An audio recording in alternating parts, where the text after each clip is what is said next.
Hi there! This supplementary video will cover how outer hair cell loss affects our ability to understand speech. Although the bulk of our video lessons made sound relevant to musicians, we already made many cross-references to speech, because in some ways, it's so similar to music. But speech does have many unique qualities that are important for us to hear in everyday life. So let's get started. First, I want to address how vowels and consonants are produced and coded by our auditory system. Our tongue position and also some rounding of the lip area is mainly responsible for vowels. This is clearly depicted in the spectrum of sound. Now, the rest of the articulators in our mouth, including the lips, teeth, and palate, are positioned in ways that prevent the release of air or restrict it through the vocal tract. We hear these changes as consonants, like f, sh. The air doesn't come out the same way as in a vowel.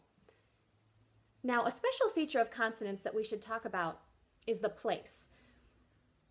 This is where you articulate the consonant. For instance, b at the lips versus d behind the teeth.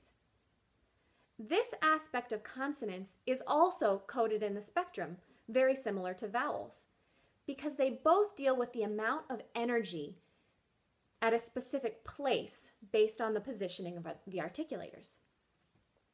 So now that we're a little more comfortable with how vowels and consonant place are coded by the spectrum, well, now we're more comfortable with how vowels and consonant place are coded by the spectrum.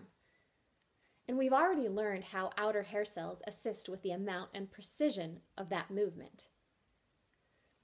So this means without the support of those hair cells, vowels and many consonants won't be accurately coded, and you may have difficulty perceiving differences between words like bad and dad, and bag and beg, without visual information. These problems will be most noticeable in noisy environments.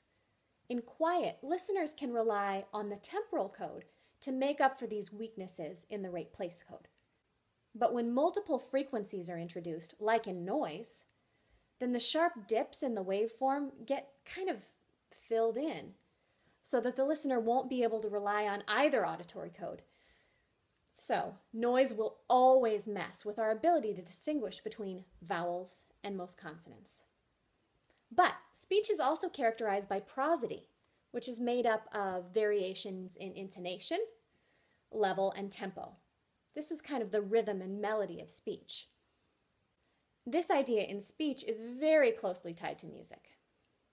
That melody of speech is influenced by varying the fundamental frequency and the harmonics that are attached to it.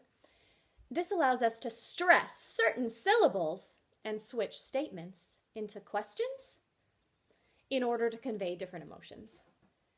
Without outer hair cells, all the places on our basilar membrane aren't able to separate out individual frequencies, so those tonal changes in speech won't be as clear.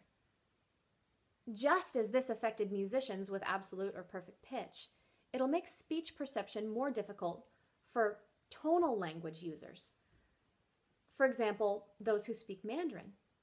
In Mandarin, one word like ma, said with different intonation, ma, could mean completely different things. Along with that, the tempo of speech would still be intact, and so would the intensity, well, with the help of amplification. Whew! Hopefully speech perception makes a little more sense now, and you can understand the strengths and weaknesses someone may have in different environments. Now we see speech's prosodic, melodic, and timbre and vowel qualities could be affected by outer hair cell loss. Now remember that although we may have setbacks due to the place coding inaccuracies, the auditory system is still able to rely on its strong temporal cues to make speech perception possible overall. Thanks for watching.